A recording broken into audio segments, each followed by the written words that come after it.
Ladies and gentlemen, prepare yourselves for a tale of terror that will chill you to the bone. This is a story I've kept locked away, an experience from a night that defies explanation and haunts my very soul. It all began on a seemingly ordinary night, where I found myself reluctantly working the dreaded graveyard shift at the local Walmart. My name is not important, but what I encountered that night at Walmart has left an indelible mark on my psyche.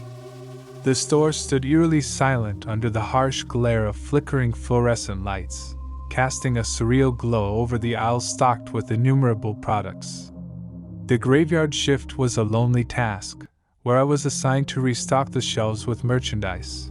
Alone, in the dead of night. As I meticulously arranged the products on the shelves, I began to hear something that sent shivers down my spine: the sound of faint footsteps.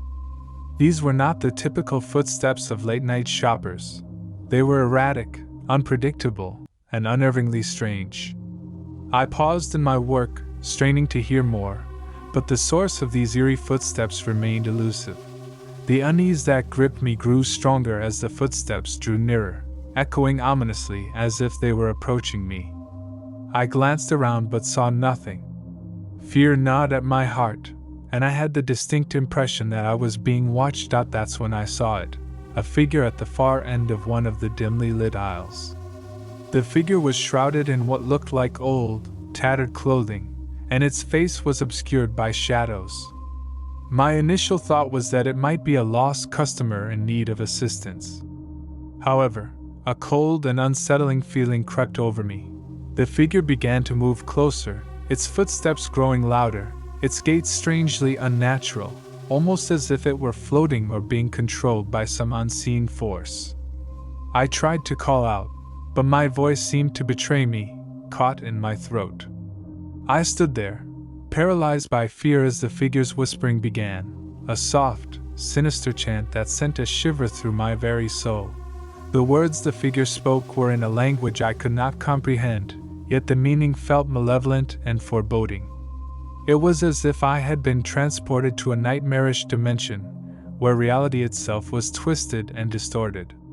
The products on the shelves began to sway and rattle, and the air grew unnaturally cold. My instinct to flee was overwhelming, and I abandoned my task, sprinting down the aisle, the figure chasing closely behind.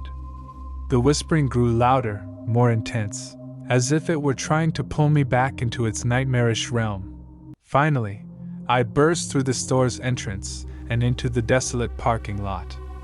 The whispering ceased, and the figure vanished into thin air. My heart pounded, and I was left trembling and bewildered, struggling to come to terms with the inexplicable horror I had just endured. Haunted by my encounter and the enigmatic stories of others, I couldn't simply move on with my life. I felt compelled to investigate further, to uncover the truth behind the malevolent force that had disrupted my night at Walmart. My research led me to seek out local paranormal experts and investigators. I shared my story with them, and to my surprise, some were willing to listen and take my experiences seriously. They believed that certain locations, including stores like Walmart, could become hotspots for paranormal activity under the right conditions. Together, we devised a plan to return to the Walmart where I had my encounter, armed with specialized equipment to record any supernatural phenomena. I knew the risks, but the need for answers drove me forward. As we entered the store late one night, the air grew heavy with tension. The same aisles I had navigated before now felt like a labyrinth of dread. We set up cameras and audio recording devices, hoping to capture any signs of the unknown force that had terrorized me. Hours passed, and nothing out of the ordinary occurred. I began to doubt my own experiences, wondering if I had imagined it all. Just as my skepticism began to take hold, a low, eerie whisper echoed through the store.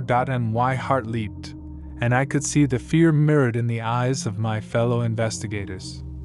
The whispered words were indecipherable, yet they carried an undeniable weight of malevolence. The very air seemed to grow cold, and the atmosphere turned suffocating. The cameras captured nothing but darkness, and the audio recordings were muddled by the strange whispering.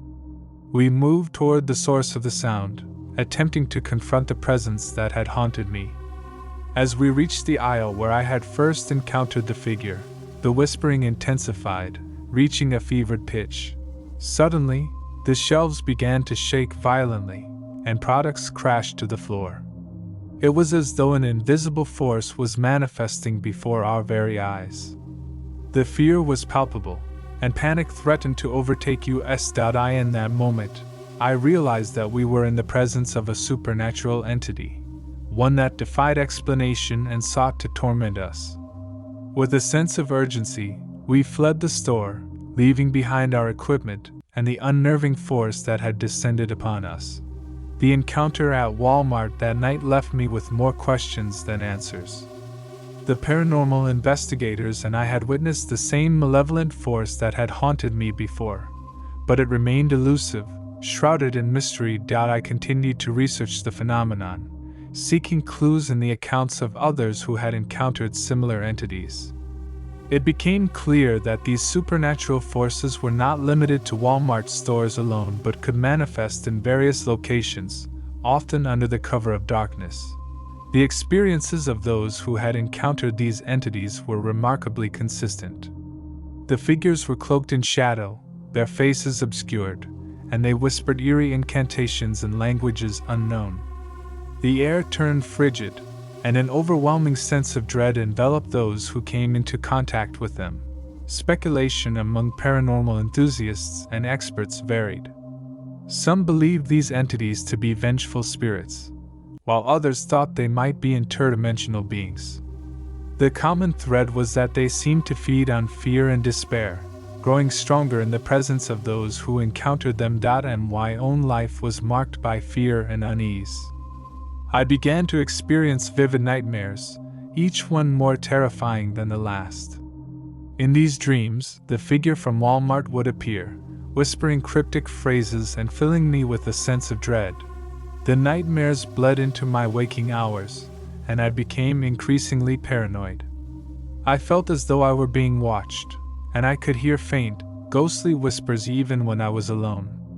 It was as though the malevolent force had latched onto me, refusing to let go. As the malevolent force continued to torment me, I found myself descending into madness.